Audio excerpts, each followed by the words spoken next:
Welcome everyone. This is Chanda Apparo, Assistant Professor of Economics, Department of Economics, Government Degree College, Huzur Nagar. Today we are going to discuss about consumer equilibrium as per ordinal analysis. ఈ రోజు మనం ordinal విశ్లేషణను అనుసరించి వినియోగదారుని సమతౌల్య భావనను తెలుసుకుందాం. వినియోగదారుని ప్రవర్తనను పరిశీలించడంలో మనకు సూక్ష్మ అర్థశాస్త్రంలో ఉన్నటువంటి అత్యంత ప్రధానమైనటువంటి సిద్ధాంతాలు విశ్లేషణలు రెండు. అందులో ఒకటి కార్డినల్ విశ్లేషణ కాగా రెండవది ఆర్డినల్ విశ్లేషణ. మార్షల్ మహాశయుడు కార్డినల్ విశ్లేషణను అనుసరించి వినియోగదారుని ప్రవర్తనను పరిశీలించడం జరిగింది. అందులో భాగంగానే ఆయన క్షీణోపాంత ప్రయోజన సిద్ధాంతాన్ని, సమోపాంత ప్రయోజన సూత్రాన్ని ప్రతిపాదించడం జరిగింది. అయితే కార్డినల్ విశ్లేషణ కొన్ని ప్రమేయాల ప్రాతిపదికన జరిగినటువంటి విశ్లేషణగా చెప్పబడింది. ముఖ్యంగా కార్డినల్ విశ్లేషణలో ఉన్నటువంటి ప్రమేయాలు కొన్ని పరిశీలన చేద్దాం. ఒకటి, ప్రయోజనాన్ని యూటిల్స్ రూపంలో కొలవడానికి వీలవుతుంది అనేది కార్డినల్ విశ్లేషణలో ఉన్నటువంటి అత్యంత ముఖ్యమైనటువంటి ప్రమేయం. అదేవిధంగా రెండవది, వినియోగదారుని ఆదాయాలు, అభిరుచులు, అలవాట్లు స్థిరంగా ఉంటాయి అనేది కార్డినల్ విశ్లేషణలో ఉన్నటువంటి మరొక ముఖ్యమైనటువంటి ప్రమేయం. ఆ తర్వాత మూడవది, ఒక వస్తువు యొక్క పరిమాణము ఆ వస్తువు యొక్క పరిమాణం పైనే ఆధారపడి ఉంటుంది అనేది. అంటే ఒక వస్తువు నుంచి లభ్యమయ్యేటువంటి ప్రయోజనము ఆ వస్తువు యొక్క పరిమాణం మీదనే ఆధారపడి ఉంటుంది అనేది మూడవ ప్రమేయం. ఇక ద్రవ్యం యొక్క ఉపాంత ప్రయోజనం కూడా స్థిరంగా ఉంటుంది అనేది నాలుగవ ప్రమేయం. ఇలా కార్డినల్ విశ్లేషణలో కొన్ని ప్రమేయాలు ఉన్నాయి. అయితే ఈ ప్రమేయాలలో అత్యంత ముఖ్యమైనటువంటి ప్రమేయము ప్రయోజనాన్ని యూటిల్స్ రూపంలో కొలవడానికి వీలవుతుంది అనేది. అయితే మార్షల్ కార్డినల్ విశ్లేషణ ప్రధానంగా ప్రయోజనాన్ని కొలవడానికి వీలవదు అని అనేక మంది ఆర్థికవేత్తల విమర్శలకు గురయ్యింది. మార్షల్ చేసినటువంటి ప్రమేయాలు సత్యదూరాలు వాస్తవికతకు దగ్గరగా లేవు అనేటువంటి విమర్శ కూడా మార్షల్ విశ్లేషణ మీద మనకు ప్రస్ఫుటంగా కనిపిస్తుంది. అయితే మార్షల్ ఏక వస్తువు నమూనాను తీసుకొని వినియోగదారుడు వస్తువుని వినియోగించేటప్పుడు ఒకే వస్తువును కొనుగోలు చేస్తున్నాడు అనేటువంటి ఒక ప్రాతిపదికన ఆధారంగా తన సిద్ధాంతాన్ని రూపకల్పన చేయటం కూడా చాలా మంది ఆర్థికవేత్తల విమర్శలకు గురయ్యింది. ఈ విమర్శల దృష్ట్యా అర్థశాస్త్రంలో కొత్త ఆర్థిక విశ్లేషణ ప్రారంభమైంది, అవసరమైంది. దానినే మనం ఆర్డినల్ విశ్లేషణ అని భావిస్తాము. 1881లో ఎడ్జివర్త్ మ్యాథమెటికల్ ఫిజిక్స్ అనేటువంటి పుస్తకంలో ప్రప్రథమంగా ఉదాసీనత వక్రరేఖల్ని వినియోగించడం జరిగింది. ఆ తర్వాత 1892లో ఇర్వింగ్ ఫిషర్, 1906లో పారిటో ఉదాసీనత వక్రరేఖలను విస్తృతంగా తమ యొక్క పరిశోధనలకు ఉపకరించుకోవటం జరిగింది. అయితే 1939వ సంవత్సరంలో J R Hicks value and capital అనే పేరుతో ఒక పుస్తకాన్ని ప్రచురించాడు. ఆ తర్వాత ఉదాసీనత వక్రరేఖలకు అత్యధిక ప్రాచుర్యము, ప్రాధాన్యత లభ్యమయ్యింది. ఉదాసీనత వక్రరేఖల ఆధారంగా చేయబడినటువంటి విశ్లేషణయే ఆర్డినల్ విశ్లేషణగా మనం చెప్పుకుంటాం. అంటే ఎడ్జ్వర్, ఫిషర్, పారెటో, జేఆర్ హిగ్స్, అలెన్ మొదలైనటువంటి ఆర్థికవేత్తల యొక్క కృషి ఫలితంగా ఉదాసీనత వక్రరేఖల యొక్క సహకారంతో ఆర్డినల్ విశ్లేషణ అర్థశాస్త్రంలో, ప్రత్యేకించి సూక్ష్మ అర్థశాస్త్రంలో అత్యంత ప్రాధాన్యతను సంతరించుకుంది. ఆర్డినల్ విశ్లేషణ అనగా ఒక వస్తువు నుంచి లభ్యమైనటువంటి ప్రయోజనాన్ని కొలవడానికి వీలు కాదు అని భావించేటువంటి విశ్లేషణ. అదేవిధంగా ఆర్డినల్ విశ్లేషణ వినియోగదారుడు వినియోగించినటువంటి రెండు వస్తువుల మధ్యన ప్రయోజనాన్ని పోల్చి చెప్పడానికి మాత్రమే అవకాశం ఉంటుంది అని భావించినటువంటి విశ్లేషణ. కాబట్టి ఆర్డినల్ విశ్లేషణ ప్రకారంగా రెండు వస్తువుల నమూనాను తీసుకోవటం జరిగింది. అంటే వినియోగదారుడు తాను వస్తు సేవలను వినియోగించేటువంటి సందర్భంలో రెండు వస్తువులను ఎంపిక చేసుకుంటాడు. ఆ రెండు వస్తువులలో ఒకదానికి బదులుగా ఒకదాన్ని, అంటే ఏది ఎక్కువగా ఉందో దానిని తక్కువగా ఉన్న దాని కోసం గాను క్రమానుగతంగా ప్రతిస్థాపన చేసుకుంటూ పోతాడు అనేది ఆర్డినల్ విశ్లేషణలో అత్యంత ముఖ్యమైనటువంటి భావన. అయితే ఆర్డినల్ విశ్లేషణ కూడా కొన్ని ప్రమేయాల ప్రాతిపదికగానే జరగటాన్ని మనం గమనిస్తాము. ఆర్డినల్ విశ్లేషణలో అత్యంత ప్రధానమైన ప్రమేయము వినియోగదారుడు హేతువాదిగా ఉంటాడు. అంటే వినియోగదారుడు రెండు వస్తువుల్ని వినియోగిస్తున్నటువంటి క్రమంలో ఏ వస్తువు ఎంత లాభదాయకంగా ఉంటుంది అనేటువంటి విషయాన్ని, అంటే ఎంత సంతృప్తిని ఇవ్వగలుగుతుంది అనేటువంటి విషయాన్ని విచక్షణ చేసుకోగలిగే స్థాయిలో ఆలోచన చేస్తాడు అనేది ఇక్కడ ఉద్దేశం.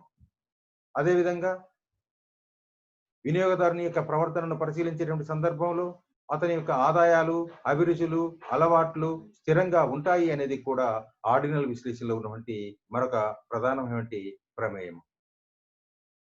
అదేవిధంగా ఆర్డినల్ విశ్లేషణని అనుసరించి ఒక వస్తువుకు బదులుగా మరొక వస్తువుని ప్రతిస్థాపన చేయటంలో భాగంగా ప్రతిస్థాపనోపాంత రేటు క్రమానుగతంగా క్షీణిస్తుంది అనేది కూడా అత్యంత ముఖ్యమైనటువంటి ప్రమేయం.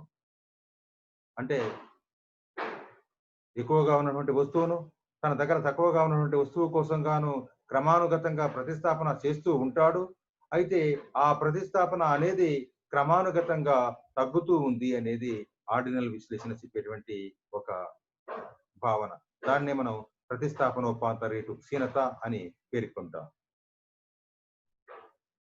కాబట్టి ఈ రకంగా ఆర్డినల్ విశ్లేషణ కూడా కొన్ని ప్రమేయాల ప్రాతిపదికన ఉన్నటువంటి విశ్లేషణగానే మనం అభిప్రాయపడవచ్చు. అయితే కార్డినల్ విశ్లేషణలో ఉన్నటువంటి ప్రమేయాల కంటే ఆర్డినల్ విశ్లేషణలో ఉన్నటువంటి ప్రమేయాలు వాస్తవికతకు చాలా దగ్గరగా ఉన్నటువంటి ప్రమేయాలు. కార్డినల్ విశ్లేషణలో లాగా ప్రయోజనాన్ని కొలవడానికి అవకాశం ఉంది అని ఆర్డినల్ విశ్లేషణ భావించడం లేదు.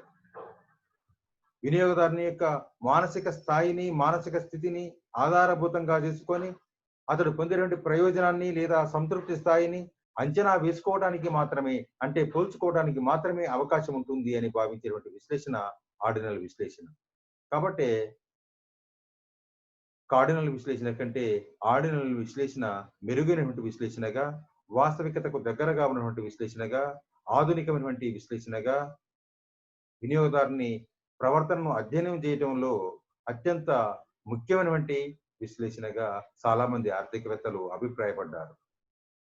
వాళ్ళు వాళ్ళ సిద్ధాంతాలలో కూడా ఈ విశ్లేషణను ఎక్కువగా ఉపయోగించుకోవటం జరిగింది. అయితే కార్డినల్ విశ్లేషణలో కాకుండా ఆర్డినల్ విశ్లేషణలో మనం వినియోగదారుని ప్రవర్తనలో ఉండేటువంటి కొన్ని భావనల్ని అధ్యయనం చేయవలసినటువంటి అవసరం ఇప్పుడు ఉంది. ఆర్డినల్ విశ్లేషణను అనుసరించి వినియోగదారుడు ఎప్పుడు సమతౌల్య స్థితిలో ఉంటాడు అనేది అత్యంత ముఖ్యమైనటువంటి సిద్ధాంతం. కార్డినల్ విశ్లేషణలో మార్షల్ సమోపాంత ప్రయోజన సూత్రాన్ని అనుసరించి వినియోగదారుని యొక్క సమతౌల్యాన్ని పరిశీలించడం జరిగింది. అది దానికి ఉన్న ప్రమేయాల దృష్ట్యా కొంత లోపభూయిష్టతను కలిగి ఉంది.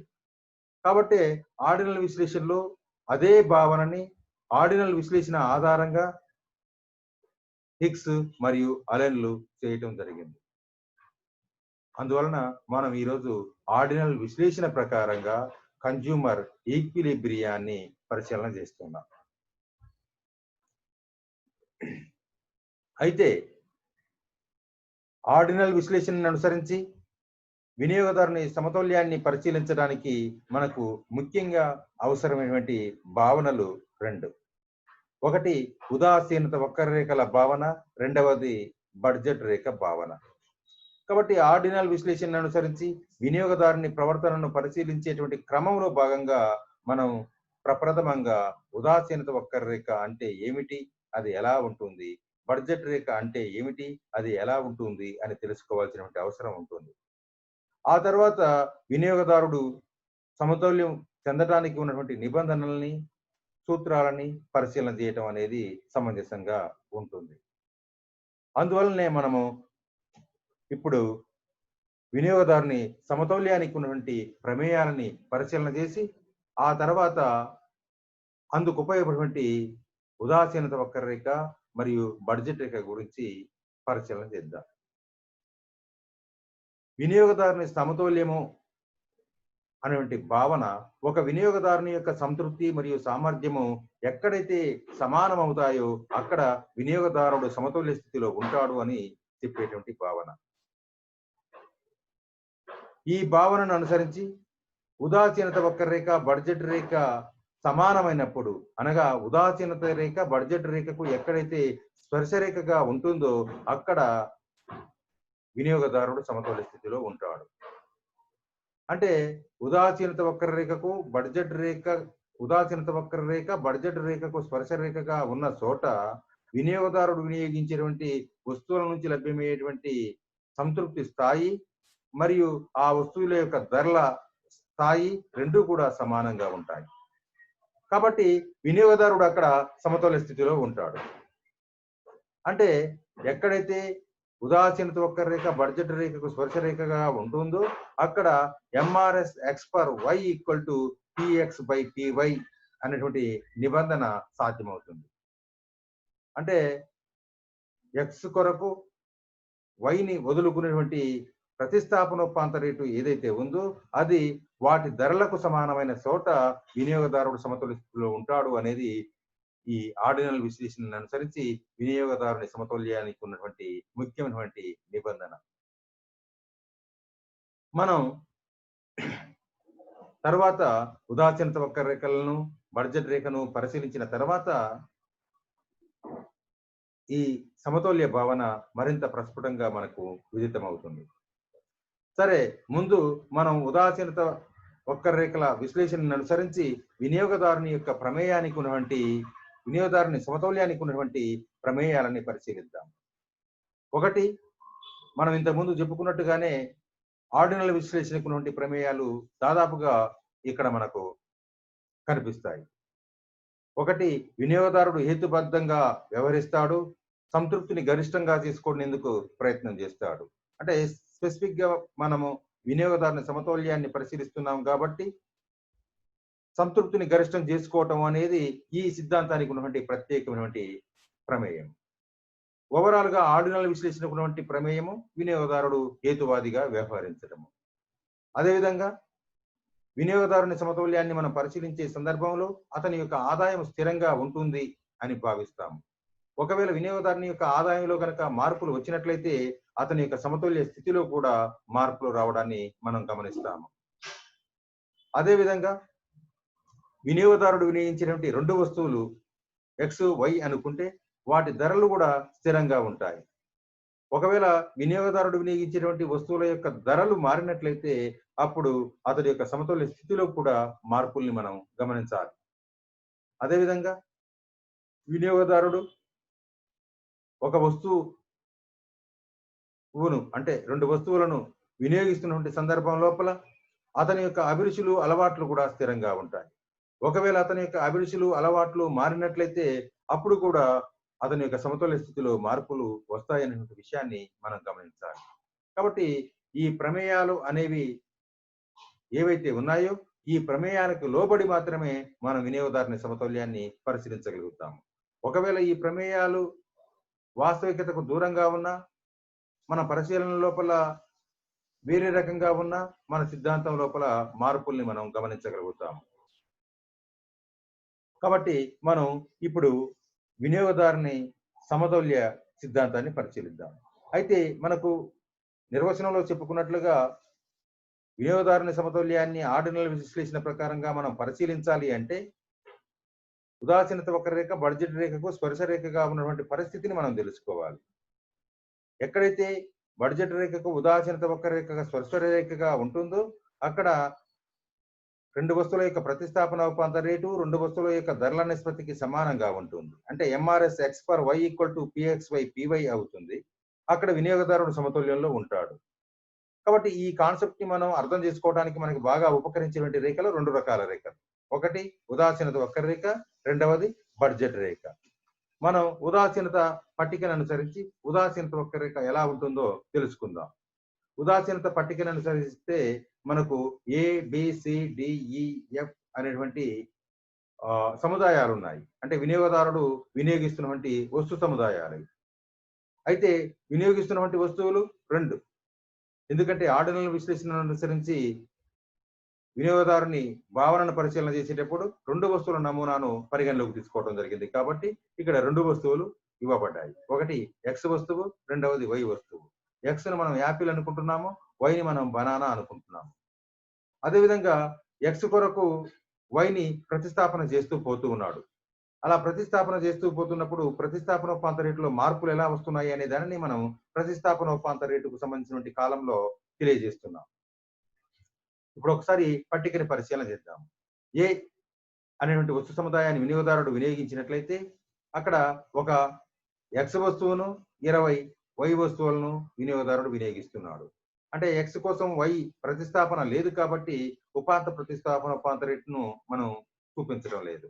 ఆ తర్వాత ఏ నుంచి బి సముదాయానికి వినియోగదారుడు తన యొక్క వినియోగాన్ని మార్చుకున్నప్పుడు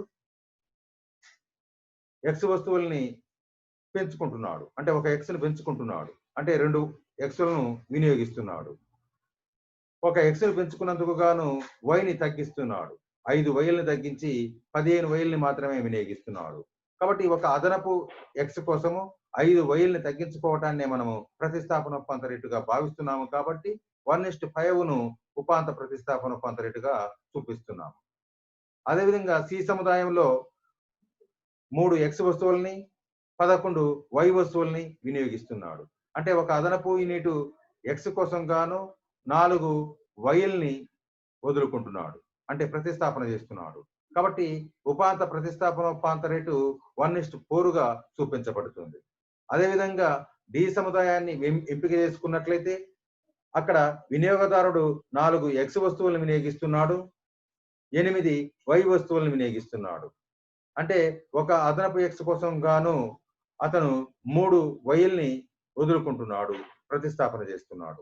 కాబట్టి ఉపాంత ప్రతిస్థాపన ఉపాంత రేటు 1:3గా చూపించబడుతుంది.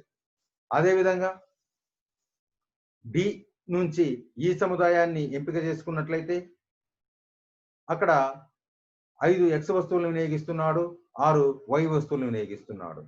అంటే ఒక అదనపు ఎక్స్ ని వినియోగించడం కోసం గాను 2 వైల్ని వదులుకోవడం జరుగుతుంది, కోల్పోవడం జరుగుతుంది. అంటే ప్రతిస్థాపన చేయడం జరుగుతుంది. కాబట్టి ప్రతిస్థాపన ఉపాంత రేటు 1:2గా చూపించబడింది. ఆ తర్వాత ఈ నుంచి ఎఫ్ కు చేరుకున్నప్పుడు అక్కడ ఒక అదనపు ఎక్స్ ను పెంచుకోవడం కోసము ఒక వైని మాత్రమే వదులుకుంటున్నాడు. అంటే ఎఫ్ వద్ద 6 ఎక్స్లు వినియోగిస్తున్నాడు, 5 వైలు వినియోగిస్తున్నాడు. అంటే ఒక ఎక్స్ ని పెంచుకున్నాడు, ఒక వైని తగ్గించుకున్నాడు. అంటే ఎక్స్ కోసం అతడు వదులుకున్నటువంటిది, కోల్పోయినటువంటిది, ప్రతిస్థాపన చేసినటువంటిది ఒకటి మాత్రమే. కాబట్టి ప్రతిస్థాపన ఉపాంత రేటు 1:1గా చూపించబడుతుంది. 1:1 మనం ప్రతిస్థాపన ఉపాంత రేటు కాలంలో గమనిస్తాము. ఇక్కడ ఇది ఉదాసీనత పట్టికగా చెప్పబడుతుంది. ఎందుకంటే ఆయా వస్తు సముదాయాన్ని ఎంపిక చేసుకున్నప్పుడు ఆయా వస్తువుల్ని ఎంత పరిమాణంలో కొనుగోలు చేస్తున్నాడు, వాటి మధ్యన ప్రతిస్థాపన ఒప్పంద రేటు ఎలా ఉంది అనేటువంటి విషయాన్ని ప్రస్ఫుటంగా తెలియజేస్తుంది కాబట్టి దీనిని మనం ఉదాసీనత పట్టిక అని పిలుచుకుంటాము. ఈ ఉదాసీనత పట్టిక 2 ప్రధానమైనటువంటి విషయాలను తెలియజేస్తుంది. ఒకటి, వినియోగదారుడు ఈ పట్టికలో ఉన్నటువంటి ఏ వస్తు సముదాయాన్ని ఎంపిక చేసుకున్నా కూడా అతడు పొందేటువంటి సంతృప్తి స్థాయి సమానంగా ఉంటుంది. అందువల్లనే అతడు ఆ సముదాయాల ఎడల తటస్థంగా ఉంటాడు. అందుకనే అతడు ఆ సముదాయాల ఎడల ఉదాసీనంగా ఉంటాడు అనేటువంటి విషయం. రెండవది, అతడు ఒక వస్తువుని పెంచుకుంటూ పోతున్నప్పుడు మరొక వస్తువును ప్రతిస్థాపన చేస్తూ ఉంటాడు. అయితే ప్రతిస్థాపన ఒప్పంద రేటు క్రమానుగతంగా తగ్గుతుంది అనేటువంటి విషయం. కాబట్టి ఇక్కడ మనం ఈ పట్టికను అనుసరించి ఉదాసీనత వక్రరేఖకు ఉన్నటువంటి 2 ప్రధాన లక్షణాలని పరిగణలోకి తీసుకుంటాము. ఒకటి, ఒక రేఖ మీద ఉన్నటువంటి అన్ని బిందువులు సమాన సంతృప్తినిస్తాయి. 2, ప్రతిస్థాపన ఒప్పంద రేటు క్రమానుగతంగా క్షీణిస్తుంది. ఈ 2 లక్షణాలని మనం ఆధారంగా తీసుకొని ఉదాసీనత వక్రరేఖని గీయటం జరుగుతుంది. అలా మనం ఉదాసీనత వక్రరేఖని గీసుకున్నట్లయితే ఉదాసీనత వక్రరేఖ ఆకారము ఇలా ఉంటుంది. ఇది ఉదాసీనత వక్రరేఖ. ఈ ఉదాసీనత వక్రరేఖను కూడా మనము ఒకసారి పరిశీలన చేద్దాము. ఏ అనేటువంటి బిందువు ఏ సముదాయాన్ని తెలియజేస్తుంది. ఏ సముదాయాన్ని అతడు ఎంపిక చేసుకున్నప్పుడు ఒక ఎక్స్ను 20 వైఎల్ను పొందుతున్నాడు. ఇక్కడ మనం ప్రతిస్థాపన ఒప్పంద రేటుని గుర్తించలేము, ఎందుకంటే మొట్టమొదటి వినియోగం కాబట్టి. అదేవిధంగా ఏ నుంచి బి సముదాయాన్ని ఎంపిక చేసుకున్నప్పుడు అతడు ఎక్స్ను పెంచుకున్నాడు, 2 ఎక్స్లను వినియోగిస్తున్నాడు. అంటే ఒక అదనపు ఎక్స్ను వినియోగించడం జరుగుతుంది. ఒక అదనపు ఎక్స్ను వినియోగించడం కోసం గాను అతడు 5 వైల్ని వదులుకున్నాడు. కాబట్టి అతడు వైల్ని 15 వినియోగిస్తున్నాడు. కాబట్టి ఇక్కడ ప్రతిస్థాపన ఒప్పంద రేటు 1:5 అని మనం గమనించగలుగుతాం. అదేవిధంగా బి నుంచి సికి వచ్చినప్పుడు అతడు ఎక్స్ను 3 వినియోగిస్తున్నాడు. అంటే ఒక అదనం ఎక్స్ను వినియోగిస్తున్నాడు. దానికోసం అతను 4 వైల్ని వదులుకున్నాడు. కాబట్టి వైల్ని 11 వినియోగిస్తున్నాడు. కాబట్టి ప్రతిస్థాపన ఒప్పంద రేటు 1:4 అనేటువంటి విషయము మనకి సి బిందువు వద్ద ప్రస్ఫుటమవుతుంది. అదేవిధంగా డికి వచ్చేసరికల్లా ఒక ఎక్స్ను పెంచుకున్నాడు, 3 వైల్ని వదులుకున్నాడు. అంటే 4 ఎక్స్లు వినియోగిస్తున్నాడు, 8 వైలు వినియోగిస్తున్నాడు. ప్రతిస్థాపన ఒప్పంద రేటు 1:3. అదేవిధంగా డి నుంచి ఈకి వచ్చేసరికల్లా 5 ఎక్స్లు వినియోగిస్తున్నాడు, తర్వాత 6 వైల్ని వినియోగిస్తున్నాడు. అంటే ప్రతిస్థాపన ఒప్పంద రేటు 1:2. అదేవిధంగా ఎఫ్కి వచ్చేసరికల్లా 6 ఎక్స్లను వినియోగిస్తున్నాడు, తర్వాత 5 వైల్ని వినియోగిస్తున్నాడు. అంటే ఒక ఎక్స్ను పెంచుకోవడం కోసం గాను ఒక వైని మాత్రమే వదులుకున్నాడు. కాబట్టి ప్రతిస్థాపన ఒప్పంద రేటు 1:1. కాబట్టి ఇలా ప్రతిస్థాపన ఒప్పంద రేటు తగ్గుదలను ఈ రేఖ సూచిస్తుంది. ప్రతిస్థాపన ఒప్పంద రేటులో ఉన్నటువంటి ఈ తగ్గుదలను ఈ రేఖ సూచిస్తుంది కాబట్టే ఈ రేఖ ఎడమ నుంచి కుడికి క్రిందికి వాలి ఉండటం మాత్రమే కాకుండా కుంభాకారంగా ఉండటం జరిగింది. అంటే కాన్వెక్స్ గా ఉండటం జరిగింది. తర్వాత మనం ఎడమ నుంచి కుడికి క్రిందికి ఎందుకు ఉంది అనేటువంటి విషయాన్ని కూడా పరిశీలన చేద్దాం. పరిశీలన చేస్తే ABCDEF అనేటువంటి బిందువులలో ఏ బిందువు వద్దనైనా సరే అతడు పొందేటువంటి సంతృప్తి స్థాయి సమానంగా ఉంటుంది. ఫర్ ఎగ్జాంపుల్ బిని తీసుకున్నట్లయితే బి దగ్గర అతడు ఎక్స్ 2 పొందుతున్నాడు, వై 15 పొందుతున్నాడు. అదేవిధంగా డిని తీసుకున్నట్లయితే డికి వచ్చేసరికల్లా అతడు 8 వైల్ని పొందుతున్నాడు, తర్వాత 6 ఎక్స్ని పొందుతున్నాడు. అంటే ఎక్స్ పెరిగితే వై తగ్గుతుంది. కాబట్టి దీని వల్ల మనకు ఏమర్థమవుతుందంటే ఏ బిందువు వద్దనైనా సరే ఒకటి పెరిగితే ఇంకోటి తగ్గే పరిస్థితి అగబడుతుంది. కాబట్టి లభ్యమైనటువంటి సంతృప్తి స్థాయి సమానంగా ఉంటుంది అనేటువంటి విషయము విదితమవుతుంది. ఈ లభ్యమైనటువంటి సంతృప్తి స్థాయి అంటే ఒక ఉదాసీనత వక్రరేఖ మీద ఉన్నటువంటి ఆయా బిందువుల వద్ద వినియోగదారుడికి లభ్యమయ్యేటువంటి సంతృప్తి స్థాయి సమానంగా ఉంటుంది కాబట్టే ఉదాసీనత వక్రరేఖ ఎడమ నుంచి కుడికి క్రిందికి వాలి ఉంటుంది. కాబట్టి ఉదాసీనత వక్రరేఖకు ప్రధానంగా 2 లక్షణాలు ఉంటాయి. ఒకటి, అది ఎడమ నుంచి కుడికి క్రిందికి వాలి ఉంటుంది. రెండవది కుంభాకారంగా ఉంటుంది. ఎడమ నుంచి కుడికి క్రిందికి ఎందుకు వాలి ఉంటుంది అంటే ఆ రేఖ మీద ఉన్నటువంటి ఏ బిందువు వద్దనైనా సరే అతనికి లభ్యమయ్యేటువంటి సంతృప్తి స్థాయి సమానంగా ఉంటుంది. అదేవిధంగా కుంభాకారంగా ఎందుకు ఉంటుంది అంటే ప్రతిస్థాపన రూపాంతర రేటు క్రమానుగతంగా క్షీణిస్తుంది. అదేవిధంగా ఒకవేళ అతడు ఎక్కువ సంతృప్తిని పొందాలి అని అంటే వేరే రేఖ మీద సాధ్యమవుతుంది. అంటే ఈ రేఖ కంటే కుడివైపున ఉన్నటువంటి రేఖ ద్వారా అతడు ఎక్కువ సంతృప్తిని పొందడానికి ప్రయత్నం చేసుకోవచ్చు. ఒకవేళ అతడు తన యొక్క సంతృప్తి స్థాయిని తగ్గించుకోవాలి అని అనుకున్నట్లయితే అప్పుడు ఎడమ వైపున ఉన్నటువంటి రేఖ వైపుకు అతడు రావాల్సి ఉంటుంది. అప్పుడు అది తక్కువ సంతృప్తి స్థాయిని ఇస్తుంది. కాబట్టి ఈ రకంగా ఒకవేళ అతడు సమతుల్య స్థాయిని మార్చుకోవాలి అని అనుకున్నట్లయితే, అంటే సంతృప్తిని పెంచుకోవాలి అని అనుకున్నట్లయితే కుడివైపు ఉదాసీనత వక్రరేఖ ద్వారా, సంతృప్తి స్థాయిని తగ్గించుకోవాలి అనుకున్నట్లయితే ఎడమ వైపు ఉదాసీనత వక్రరేఖ ద్వారా సాధ్యమవుతుంది. అంతేగాని ఒకటే ఉదాసీనత వక్రరేఖలో ఉన్నటువంటి వివిధ బిందువుల ద్వారా సాధ్యం కాదు.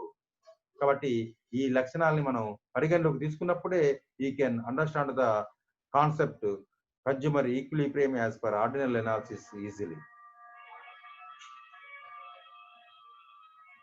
అదేవిధంగా మనం వినియోగదారుని యొక్క సమతౌల్య విశ్లేషణను ఆర్డినల్ అనాలిసిస్ ప్రకారంగా పరిశీలించడానికి కావాల్సినటువంటి మరొక భావన బడ్జెట్ రేఖ భావన. దీన్ని మనం బడ్జెట్ లైన్ అని పిలుచుకుంటాము. బడ్జెట్ రేఖ 2 విషయాలను తెలియజేస్తుంది. ఒకటి, వినియోగదారుని యొక్క ఆదాయ స్థాయి, రెండవది వస్తువుల యొక్క ధరల నిష్పత్తి. ఇప్పుడు ఈ బడ్జెట్ రేఖ ఎడమ నుంచి కుడికి క్రిందికి వాలి ఉండటమే కాకుండా ఎక్స్ వై అక్షాలని రెండింటినీ కూడా తాకటం జరిగింది. దీని ఆధారంగా చేసుకొని వినియోగదారుని యొక్క ఆదాయము ఓఏడి అని మనం భావిస్తాము. అంటే వినియోగదారుడు తాను ఎక్స్ను కానీ వైని కానీ వినియోగించేటువంటి సందర్భం లోపల ఓఏబి అనేటువంటి తన ఆదాయానికి లోబడి మాత్రమే అతడు వినియోగించడానికి అవకాశం ఉంటుంది. ఓఏబికి అవతల అతడు వినియోగించడానికి అవకాశం లేదు. ఒకవేళ వినియోగించాలి అని అనుకున్నప్పుడు అతడు తన యొక్క ఆదాయాన్ని పెంచుకోవాలి. కాబట్టి బడ్జెట్ రేఖ యొక్క ఆకారము ఎడమ నుంచి కుడికి క్రిందికి వాలి ఉంటుంది అనేటువంటి విషయాన్ని మనం ఈ రేఖను అనుసరించి గమనిస్తాము.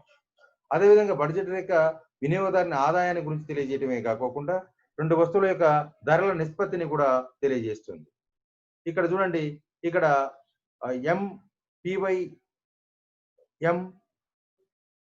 ఎంపీఎక్స్ అనేవి 2 ఇవ్వబడ్డాయి. ఇవి ధరల నిష్పత్తి. అంటే ఇక్కడ ఈ బడ్జెట్ రేఖను అనుసరించి ఓఏబి అనేది వినియోగదారుడికి ఉన్నటువంటి ఆదాయం అని మనం ఇంతకుముందు చెప్పుకున్నాము. అదేవిధంగా వై వస్తువు యొక్క ధర ఎంపీవైగా, తర్వాత ఎక్స్ వస్తువు యొక్క ధర ఎంపీఎక్స్ గా మనం గమనించవలసినటువంటి అవసరం ఉంటుంది. అంటే బడ్జెట్ రేఖను అనుసరించి మనం 2 రకాల విషయాల్ని పరిగణలోకి తీసుకోగలుగుతాము. ఒకటి, వినియోగదారుని ఆదాయం. ఈ లైన్ అనుసరించి మనకి వినియోగదారుని ఆదాయం ఎంతకు సమానం అని చెప్పుకుంటాము? ఓఏబికి సమానము అని చెప్పుకుంటాము. అదేవిధంగా ఇదే బడ్జెట్ లైన్ అనుసరించి మనం ధరల నిష్పత్తిని కనుక పరిశీలించాలి చూస్తే వై వస్తువు యొక్క ధర దేనికి సమానము అంటే ఎంపీవైకి సమానము. అదేవిధంగా ఎక్స్ వస్తువు యొక్క ధర దేనికి సమానము అని అంటే ఎంపీఎక్స్ కు సమానము. కాబట్టి బడ్జెట్ రేఖ 2 ప్రధానమైనటువంటి విషయాలను తెలియజేస్తుంది. అందులో ఒకటి వినియోగదారుని యొక్క ఆదాయము కాగా, రెండవది వినియోగదారుడు వినియోగిస్తున్నటువంటి 2 వస్తువుల యొక్క ధరల నిష్పత్తి. కాబట్టి ఈ 2 కాన్సెప్ట్స్ చాలా ముఖ్యమైనవి. ఎందుకు ఈ 2 రకాల కాన్సెప్ట్స్ ముఖ్యమైనవి అంటే మనం వినియోగదారుని యొక్క సమతౌల్యాన్ని పరిశీలన చేసేటప్పుడు MRS x per y equal to Px by Py కావాల్సినటువంటి అవసరం ఉంటుంది.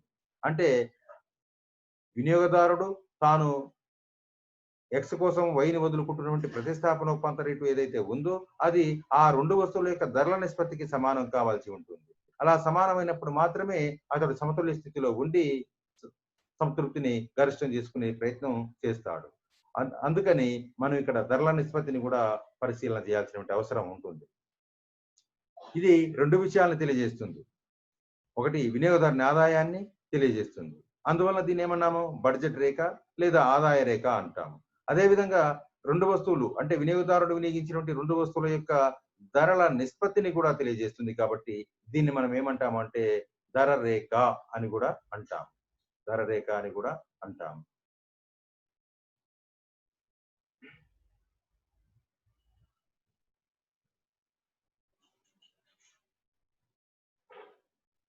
ఇప్పుడు ఈ పట్టికని గమనిద్దాము. ఈ పట్టికని గమనిస్తే మనకు బడ్జెట్ రేఖ యొక్క వాలులో మార్పులు కనిపిస్తాయి.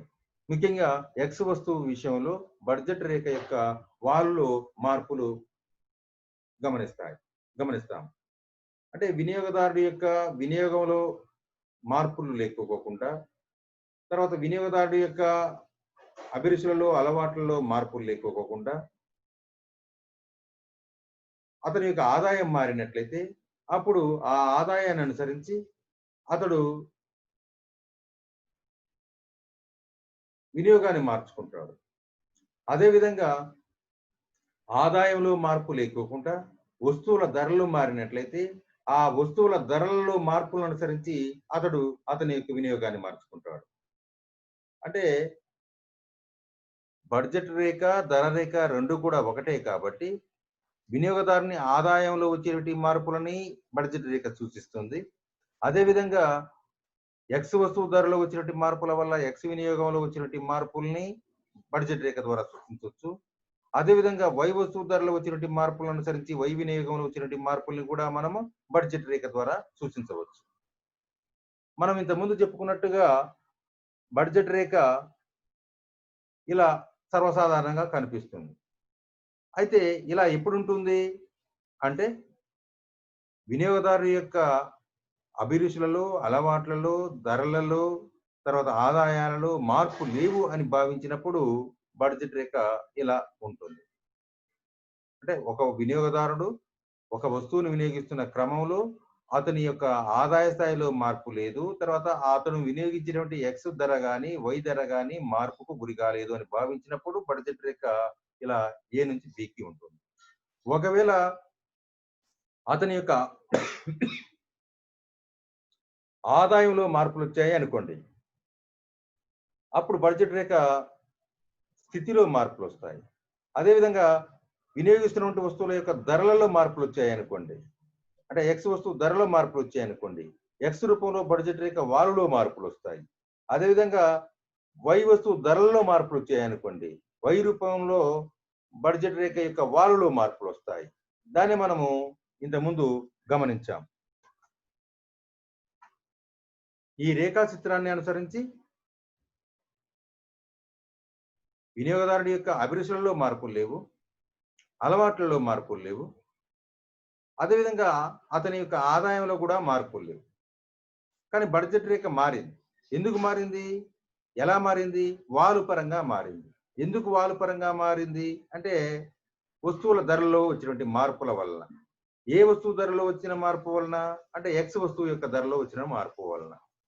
అంటే ఇక్కడ మనం ఏం చెప్పుకోవచ్చు అనంటే వినియోగదారుని యొక్క అభిరుచులు, అలవాట్లు, ఆదాయాలు మారకుండా ఉండి అతడు వినియోగిస్తున్నటువంటి ఎక్స్ వై అనేటువంటి 2 వస్తువులలో ఎక్స్ వస్తువు యొక్క ధర తగ్గినట్లయితే ఎక్స్ రూపంలో అతని యొక్క వాస్తవిక ఆదాయం పెరుగుతుంది. అదేవిధంగా ఎక్స్ యొక్క ధర పెరిగినట్లయితే ఎక్స్ రూపంలో అతని యొక్క వాస్తవిక ఆదాయం తగ్గుతుంది. అందువల్ల బడ్జెట్ రేఖ యొక్క వాలులో మార్పులు వస్తాయి అని మనం చెప్పుకోవచ్చు. ఇప్పుడు మనం గమనిద్దాం. ఓఎక్స్ అక్షం మీద ఎక్స్ వస్తువులను తీసుకున్నాము, ఓ వై అక్షం మీద మనము వై వస్తువులను తీసుకున్నాము. మొట్టమొదట బడ్జెట్ రేఖ ఏబిగా ఉంది. అంటే ఓఏబి వినియోగదారుని ఆదాయం. అదేవిధంగా ఓఏ అనేది వై వస్తువు యొక్క ధర, తర్వాత ఓబి అనేది ఎక్స్ వస్తువు యొక్క ధర. అయితే వినియోగదారుని యొక్క అభిరుచులలో, అలవాట్లలో, అతని యొక్క ఆదాయాల్లో మార్పు లేకుండా ఉండి ఎక్స్ వస్తువు యొక్క ధర తగ్గింది అని అనుకుందాం. ఎక్స్ యొక్క వస్తువు యొక్క ధర తగ్గింది అని అనుకుందాం.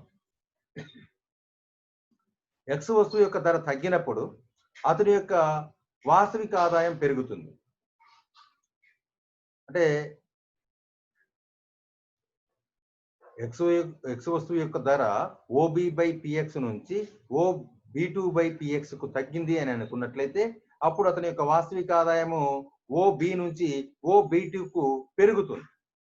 కాబట్టి మనకు బడ్జెట్ రేఖ యొక్క వాలులో మార్పులు వచ్చి ఏబి2 అనేటువంటి బడ్జెట్ రేఖ ఆవిర్భవించింది. అదేవిధంగా వినియోగదారుని యొక్క అభిరుచులలో, అలవాట్లలో, ఆదాయాలలో మార్పు లేకోకుండా ఉండి వై వస్తువు యొక్క ధరలో కూడా మార్పు లేకోకుండా ఉండి ఎక్స్ వస్తువు యొక్క ధర పెరిగింది అనుకుందాం. అంటే ఎక్స్ వస్తువు యొక్క ధర ఓబి ప్రేమ్ బై ఓఎక్స్ అనేటువంటి దానికి సమానమైంది అని అనుకోండి. అప్పుడు వినియోగదారుడి యొక్క వాస్తవిక ఆదాయం తగ్గుతుంది. కాబట్టి ఎక్స్ రూపంలో అతని యొక్క వాస్తవిక ఆదాయాన్ని తెలియజేసినటువంటి ఆదాయ రేఖ లేదా బడ్జెట్ రేఖ ఎడమ వైపుకు వాలుతుంది. కాబట్టి మనకు ఏ బి ప్రేమ్ అనేటువంటి బడ్జెట్ రేఖ ఆవిర్భవించింది. అంటే ఈ పటాన్ని అనుసరించి మనకి ఏమర్థం అవుతుందంటే వినియోగదారుని అభిరుచుల్లో మార్పు లేకుండా, ఆదాయాల్లో మార్పు లేకోకుండా, తర్వాత పోతే అలవాట్లలో మార్పు లేకోకుండా ఒక వస్తువు వై వస్తువు యొక్క ధర స్థిరంగా ఉండి ఎక్స్ వస్తువు యొక్క ధరలో మార్పులు రావటం వల్ల ఎక్స్ రూపంలో అతని యొక్క ఆదాయం పెరుగుతుంది లేదా తగ్గుతుంది. దానిని బడ్జెట్ రేఖ యొక్క వాలులో మార్పుల ద్వారా మనం గమనించవచ్చు అనేది తెలుస్తుంది. అదేవిధంగా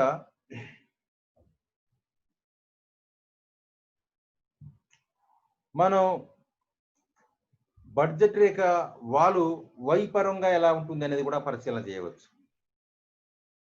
అంటే వినియోగదారుని యొక్క అలవాట్లలో, అభిరుచులలో, ఆదాయాలలో మార్పు లేకోకుండా ఉండి ఎక్స్ వస్తువు యొక్క ధరలో కూడా మార్పు లేకోకుండా ఉండి వై వస్తువు ధరలో వచ్చేటువంటి మార్పుల వల్ల వై రూపంలో అతని యొక్క ఆదాయంలో మార్పులు ఎలా వస్తాయి లేదా వై రూపంలో అతని యొక్క వినియోగంలో మార్పులు ఎలా వస్తాయి అనే విషయాన్ని కూడా మనం పరిశీలన చేయవచ్చు. ఇప్పుడు ఈ రేఖా చిత్రాన్ని అనుసరించి మనకు బడ్జెట్ రేఖ ఏబి, మొదట్లో ఏబి అయితే వినియోగదారుని యొక్క అలవాట్లు, అభిరుచులు, ఆదాయాలు మరియు ఎక్స్ వస్తువు యొక్క ధర మారకోకుండా ఉండి వై వస్తువు యొక్క ధర తగ్గింది అనుకుందాం. అప్పుడు వై వస్తువు రూపంలో అతని యొక్క వాస్తవిక ఆదాయం పెరుగుతుంది. కాబట్టి బడ్జెట్ రేఖ కొత్తగా ఏర్పడుతుంది, ఏ2బి అవుతుంది. అంటే బడ్జెట్ రేఖ యొక్క వాలు వై పరంగా మార్పుకు గురవుతుంది.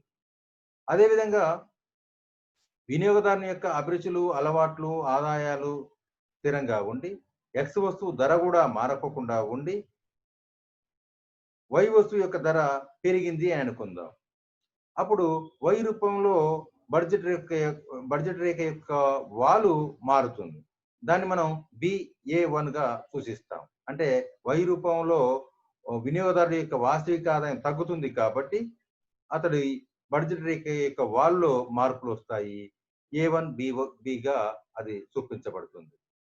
కాబట్టి ఈ రెండు రేఖా చిత్రాలను అనుసరించి మనకు అర్థమయ్యేది ఏంటంటే బడ్జెట్ రేఖ యొక్క వాలులో మార్పు రావడానికి అవకాశం ఉంది అనేటువంటి విషయం. అంటే బడ్జెట్ రేఖ సర్వసాధారణంగా ఎడమ నుంచి కుడికి క్రిందికి వాలి ఉంటుంది. ఎప్పుడు ఆర్డినల్ విశ్లేషణను అనుసరించి ఒక ప్రమేయం చేసుకున్నారు. వినియోగదారుని యొక్క అభిరుచులు, అలవాట్లు, ఆదాయాలు, వస్తువుల ధరలు స్థిరంగా ఉంటాయి అని. అవి స్థిరంగా ఉన్నప్పుడు బడ్జెట్ రేఖ ఏబిగా ఉంటుంది. అంటే దాని యొక్క వాలులో కానీ స్థితిలో కానీ మార్పు రాదు. అయితే ఎప్పుడైతే అవి స్థిరంగా లేకోకుండా మార్పులకు గురవుతాయో అప్పుడు ఆ మార్పులను అనుసరించి బడ్జెట్ రేఖలో కూడా మార్పులు వస్తాయి. ముఖ్యంగా వై వస్తువు ధర ఒక్కటే స్థిరంగా ఉండి ఎక్స్ వస్తువు యొక్క ధరలో మార్పులు వస్తే ఎక్స్ రూపంలో వాలులో మార్పులు వస్తాయి. అదేవిధంగా ఎక్స్ వస్తువు యొక్క ధర స్థిరంగా ఉండి వై వస్తువు యొక్క ధరలో ఒక దాంట్లోనే మార్పులు వస్తే వై రూపంలో బడ్జెట్ రేఖ యొక్క వాలులో మార్పులు వస్తాయి. దాన్ని ఇక్కడ మనం గమనించగలిగాము. మొదట్లో మనము బడ్జెట్ రేఖ ఎలా ఉంటుందో చూసాము. ఆ తర్వాత ఎక్స్ రూపంలో అతని యొక్క ఆదాయంలో మార్పులను అనుసరించి బడ్జెట్ రేఖ వాలు ఎక్స్ రూపంలో ఎలా ఉంటుందో చూసాము. ఇప్పుడు మనము వైలో వచ్చేటువంటి ధరలో మార్పుల వలన వై రూపంలో వై ఆదాయంలో వచ్చేటువంటి మార్పుల వలన బడ్జెట్ రేఖ యొక్క వై వాలు ఎలా మారుతుంది అనేది కూడా మనం ఇక్కడ గమనించగలిగాము. అదేవిధంగా ఇది కూడా బడ్జెట్ రేఖ స్థితిలో మార్పు. ఎందుకు బడ్జెట్ రేఖ స్థితిలో మార్పు వస్తుంది అని అంటే ఆదాయాల్లో మార్పులు వస్తాయి. అంటే వినియోగదారుని యొక్క అభిరుచులలో మార్పు లేకోకుండా ఉండి, వినియోగదారుని యొక్క అలవాట్లలో మార్పు లేకోకుండా ఉండి, అతడు వినియోగిస్తున్నటువంటి 2 వస్తువులు ఎక్స్, వై అనేటువంటి 2 వస్తువుల యొక్క ధరలలో కూడా ఎటువంటి మార్పు లేకోకుండా ఉండి, అంటే ఎక్స్ ధరలో మార్పు లేదు, అటు వై ధరలో మార్పు లేదు. రెండింటి ధరల్లో కూడా స్థిరత్వం ఉంది. ఉండి వినియోగదారుని ఆదాయంలో మాత్రమే మార్పులొస్తే, అప్పుడు బడ్జెట్ రేఖ యొక్క స్థితిలో మార్పులొస్తాయి. చూడండి ప్రప్రథమంగా మనకు ఏబి అనేటువంటి బడ్జెట్ రేఖ ఉంది. ఏబి బడ్జెట్ రేఖ ఏం తెలియజేస్తుంది? వినియోగదారు 2 విషయాలను తెలియజేస్తుంది. ఏమిటి అది అనంటే వినియోగదారుని ఆదాయం ఓఏబి అని, తర్వాత వై వస్తువు యొక్క ధర ఓఏ బై ఓవై అని, తర్వాత పోతే ఎక్స్ వస్తువు యొక్క ధర ఓబి బై ఓఎక్స్ అని. అంటే ఇది బడ్జెట్ రేఖ తెలియజేసినటువంటి విషయం. సరే, ధరలకు సంబంధించిన భావనను మనం పక్కన పెడదాం. ఇప్పుడు మనం ఆదాయానికి సంబంధించిన భావనను పరిగణలోకి తీసుకుందాం. ఎందుకంటే ఆదాయంలో మార్పు వచ్చినప్పుడు మాత్రమే స్థితిలో మార్పు వస్తుందని చెప్పుకున్నాం కాబట్టి ఆదాయం ఇక్కడ ఓఏబి అని మాత్రమే మనం గుర్తిద్దాం. ఆ తర్వాత వినియోగదారుని యొక్క మిగతా అన్ని స్థిరంగా ఉన్నాయి. అంటే అభిరుచులు, అలవాట్లు, తర్వాత 2 వస్తువుల యొక్క ధరలు అన్ని స్థిరంగా ఉన్నాయి. అతని యొక్క ఆదాయం మాత్రమే మారింది. ఆదాయము పెరిగింది అని అనుకుందాం. ఆదాయం పెరిగింది కాబట్టి ఆదాయంలో పెరుగుదలని 2 వస్తువుల రూపంలో కూడా అతడికి వెసులుబాటును కల్పిస్తుంది. అంటే పెరిగిన ఆదాయంతో అతడు ఎక్స్‌నైనా కొనుగోలు చేయొచ్చు, వైనైనా కొనుగోలు చేయొచ్చు. అందువల్ల అతని యొక్క ఆదాయం రూపంలో బడ్జెట్ రేఖ స్థితి మారుతుంది. కాబట్టి బడ్జెట్ రేఖ ఓఏబి నుంచి ఓఏ2 బి2కు పెరుగుతుంది, అంటే మారుతుంది. ఇప్పుడు గతంలో ఉన్నటువంటి ఆదాయం ఓఏబి అయితే ఇప్పుడు ఉన్నటువంటి ఆదాయం ఓఏ2 ఓబి2, అంటే ఆదాయం పెరిగింది. అదేవిధంగా వినియోగదారుని యొక్క అలవాట్లు, అభిరుచులు, ధరలు అన్నీ కూడా స్థిరంగా ఉండి అతడి యొక్క ఆదాయము తగ్గింది అని అనుకుందాం. తగ్గినప్పుడు బడ్జెట్ రేఖ యొక్క స్థితిలో మార్పు వస్తుంది. అంటే ఆదాయం తగ్గుతుంది. తగ్గిన ఆదాయంతో వైనైనా తగ్గించవచ్చు, ఎక్స్‌నైనా తగ్గించవచ్చు. దాన్ని కూడా మనం ఇక్కడ రేఖాచిత్రంలో పరిశీలన చేస్తాం. మిగతా అంశాలన్నీ కూడా స్థిరంగా ఉండి అతడి యొక్క ఆదాయము తగ్గింది అని అనుకుందాం.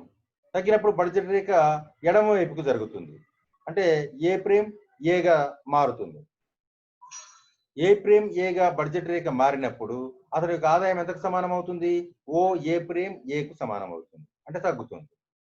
మొదట్లో అతని ఆదాయం ఎంత? ఓఏబి. ఆదాయం పెరిగినప్పుడు అతని ఆదాయం ఎంత? ఓఏ2 బి2. ఆదాయం తగ్గినప్పుడు అతని ఆదాయం ఎంత? ఓఏ ప్రైమ్ ఏ. కాబట్టి ఈ రకంగా మిగతా పరిస్థితులన్నీ కూడా స్థిరంగా ఉండి వినియోగదారుని ఆదాయంలో మాత్రమే మార్పు వచ్చినప్పుడు ఆ ఆదాయాన్ని ఏ వస్తువు విషయంలోనైనా సరే అతడు వినియోగించవచ్చు. కాబట్టి 2 వస్తువుల రూపంలో కూడా ఆ ఆదాయంలో మార్పు అనేది రిఫ్లెక్ట్ కావాలి. కాబట్టి బడ్జెట్ రేఖ యొక్క స్థితిలో మార్పు వస్తుంది. అంటే ఆదాయం పెరిగితే బడ్జెట్ రేఖ కుడివైపుకు జరుగుతుంది, ఆదాయం తగ్గితే బడ్జెట్ రేఖ ఎడమ వైపుకు జరుగుతుంది. ఇది ఈ రేఖాచిత్రం ద్వారా మనకి అర్థమయ్యేటువంటి అంశము.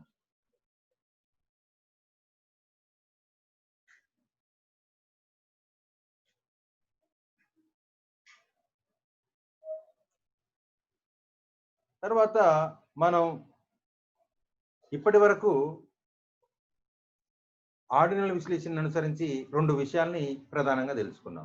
ఒకటి, వినియోగదారుని సమతౌల్యం అంటే ఏమిటి? వినియోగదారుని సమతౌల్యాన్ని పరిశీలించడానికి ఉపకరించేటువంటి రేఖా చిత్రాలు ఏమిటి?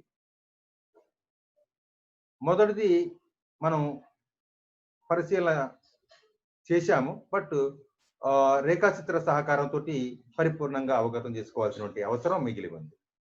అయితే రెండవ విషయం లోపల రేఖాచిత్రాలు 2 అని అనుకున్నాము. అంటే వినియోగదారుని యొక్క సమతౌల్యాన్ని ఆర్డినల్ విశ్లేషణ అనుసరించి పరిశీలన చేయడానికి కావాల్సినటువంటి రేఖాచిత్రాలు 2 అని అనుకున్నాము.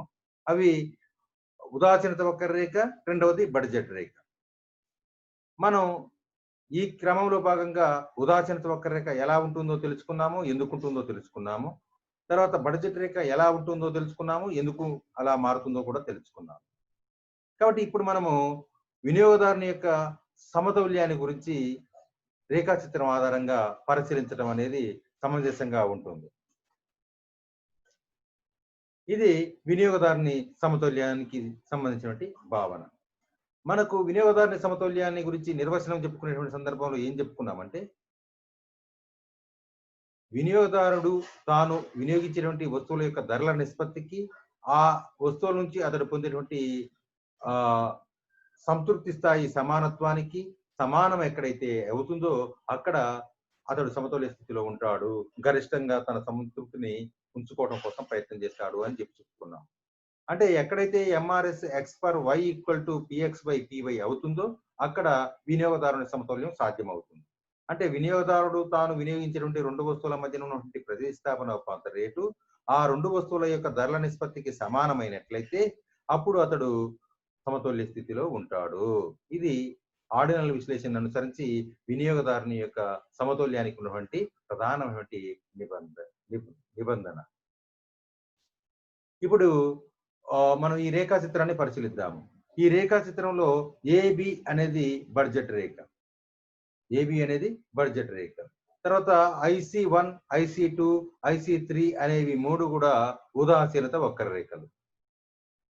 ఈ మూడు ఉదాసీనత వక్రరేఖలలో IC2 అనేటువంటి ఉదాసీనత వక్రరేఖ బడ్జెట్ రేఖకు ఈ బిందువు వద్ద స్పర్శ రేఖగా ఉంది. దాని అర్థం ఏమిటి? ఎక్కడైతే బడ్జెట్ రేఖకు ఉదాసీనత వక్రరేఖ స్పర్శ రేఖగా ఉంటుందో అక్కడ MRS x per y equal to Px by Py అవుతుంది అనేది నిబంధన.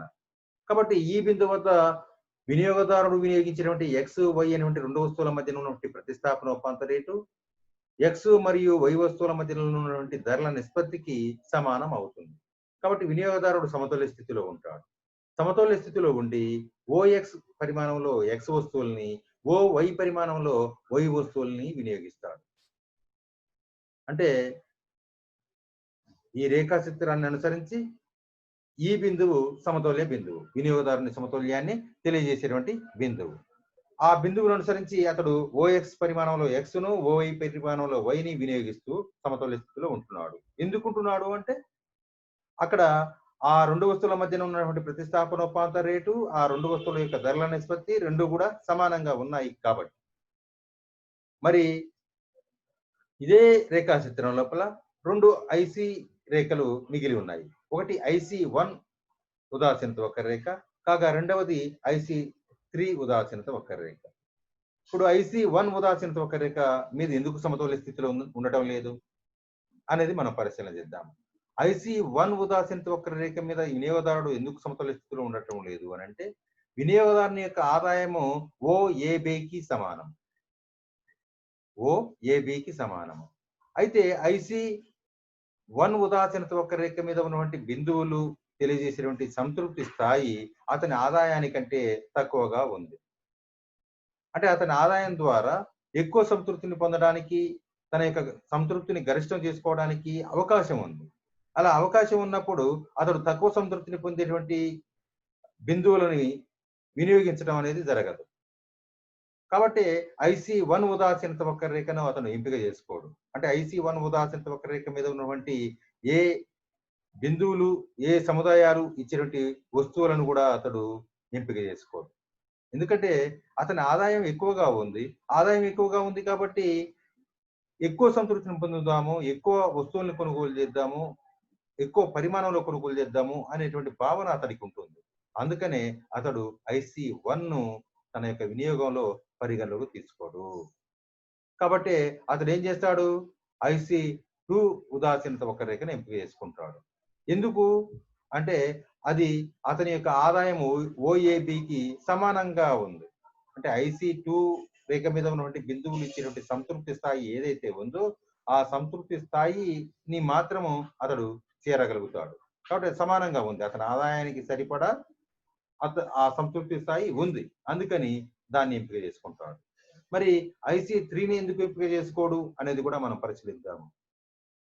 IC3 వాస్తవంగా ఉదాసీనత వక్రరేఖల విశ్లేషణ అనుసరించి ఒక ఉదాసీనత వక్రరేఖకు కుడి వైపున ఉదాసీనత వక్రరేఖ ఎక్కువ సంతృప్తినిస్తుంది. అంటే ఇక్కడ మనకు IC2 కంటే IC3 ఎక్కువ సంతృప్తినిస్తుంది. కానీ IC2 దగ్గరే అతడు ఆగిపోయాడు. IC3 దాకా వెళ్ళలేదు. IC3 ఎక్కువ సంతృప్తిని ఇస్తున్నా కూడా దాన్ని అతడు కొనుగోలు చేయటం లేదు. అంటే అది తెలియజేసేటువంటి సముదాయాన్ని కొనుగోలు చేయటం లేదు. ఎందుకు అనంటే అతడి యొక్క ఆదాయం యొక్క లిమిటేషన్. అతని ఆదాయం ఎంత ఉంది? OAB ఉంది.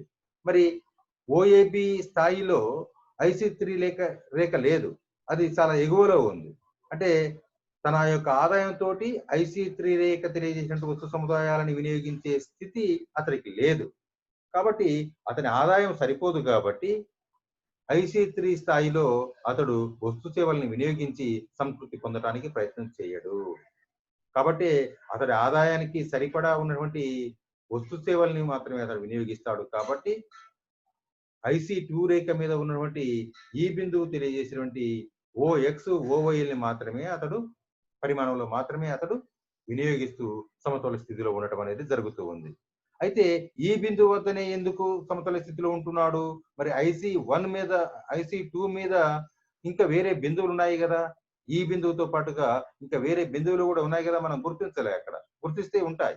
ABC అలా రకరకాల బిందువులు గుర్తించుకోవచ్చు. అన్ని బిందువుల యొక్క కలయికే ఆ రేఖ.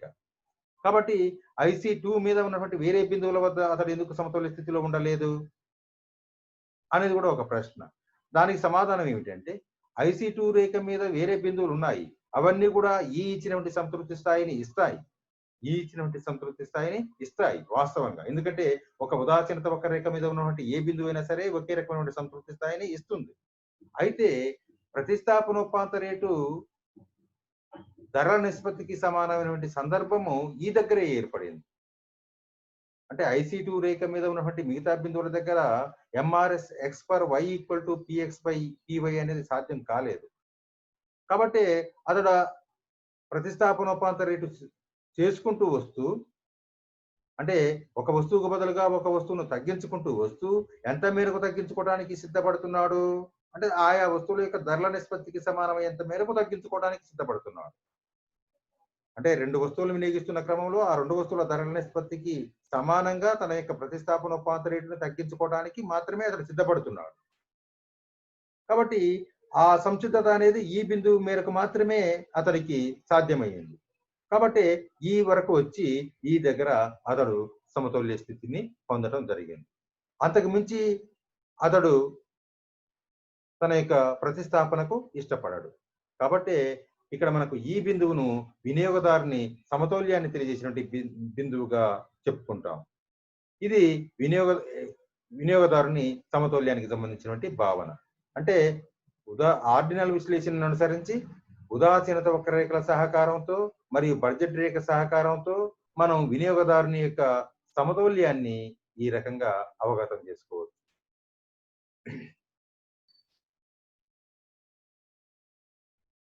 కాబట్టి మనకు ఇక్కడ ఒక నిబంధన కూడా మనం అనుకుంటాం. ఏమనుకుంటాము? MRS X/Y = PX/PY అనేటువంటి నిబంధన అనుకుంటాం. అయితే అది సమానంగా ఉందా లేదా, అంటే ప్రతిస్థాపనోపాంత రేటు ధరల నిష్పత్తికి సమానంగా ఉందా లేదా అనేది మనం చూడడానికి మనకు రేఖాచిత్రంలో ఒక గుర్తు ఏమిటంటే, ఎక్కడైతే బడ్జెట్ రేఖకు ఉదాసీనత వక్రరేఖ స్పర్శ రేఖగా ఉంటుందో అక్కడ MRS X/Y = PX/PY గా ఉంటుంది అనేది గుర్తు. కాబట్టి ఈ బిందువు దగ్గర అది కూడా మనకు ఫుల్ఫిల్ అయ్యింది. అంటే బడ్జెట్ రేఖకు IC2 ఉదాసీనత వక్రరేఖ స్పర్శ రేఖగా ఉండటం కూడా జరిగింది. అందువల్ల మనం ఆటోమేటిక్ గా అక్కడ MRS X/Y = PX/PY అయ్యింది అని చెప్పి కూడా చెప్పగలుగుతాము. కాబట్టి ఆ రకంగా కూడా మనం దాన్ని అలవోకగా గుర్తించడానికి వీలవుతుంది.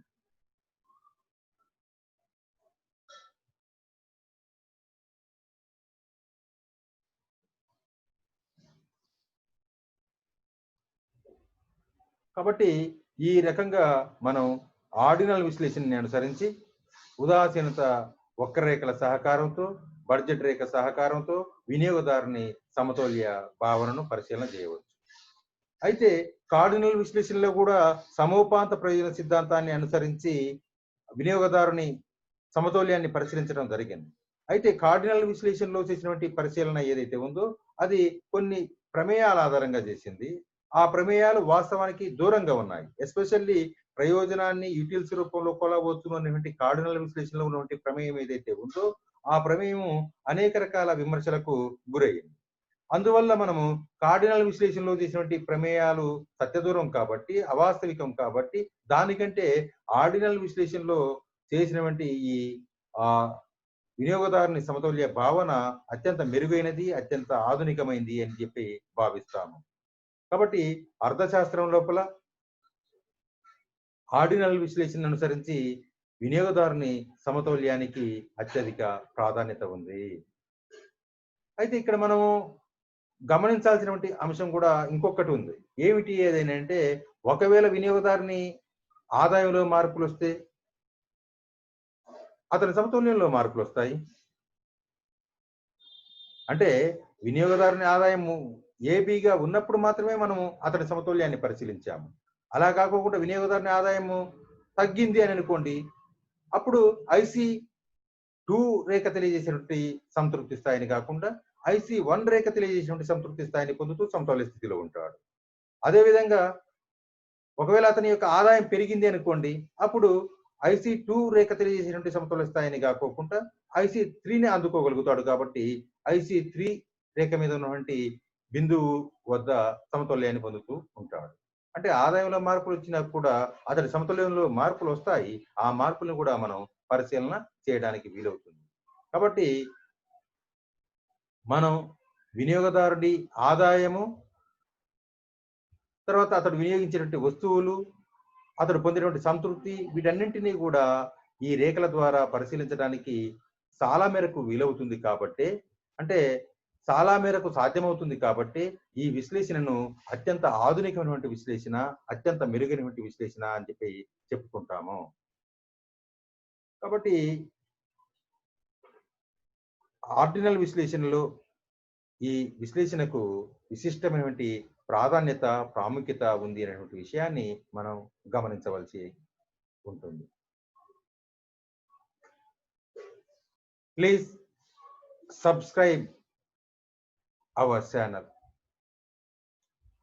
తర్వాత మనకు వినియోగదారుని సమతౌల్య భావన మరింత ప్రస్ఫుటంగా అర్థం కావాలి అని అంటే, మనం ఆర్డినల్ విశ్లేషణకు సంబంధించినటువంటి ప్రధానమైనటువంటి ఉదాసీనత వక్రరేఖల లక్షణాలు అనేటువంటి పాఠ్యాంశాన్ని కూడా అవగతం చేసుకుంటే ఇంకా ప్రస్ఫుటంగా వినియోగదారుని సమతౌల్యానికి సంబంధించిన భావన అర్థమవుతుంది. అందువల్ల నేను ఈ సందర్భంలో ఉదాసీనత వక్రరేఖలకు సంబంధించి చేసినటువంటి పార్ట్ 1, పార్ట్ 2 వీడియోలకు సంబంధించినటువంటి లింక్స్ ను డిస్క్రిప్షన్ లో ఇవ్వటం జరుగుతుంది.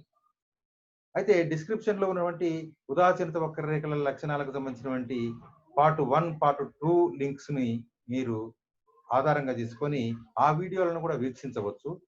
Then it is easy to understand the consumer equilibrium as per ordinal analysis. కాబట్టి నా విజ్ఞప్తి ఏమిటంటే, అవసరమైతే వాటిని కూడా చూస్తే ఇంకా సులభంగా ఈ భావనని అర్థం చేసుకోవడానికి వీలవుతుంది.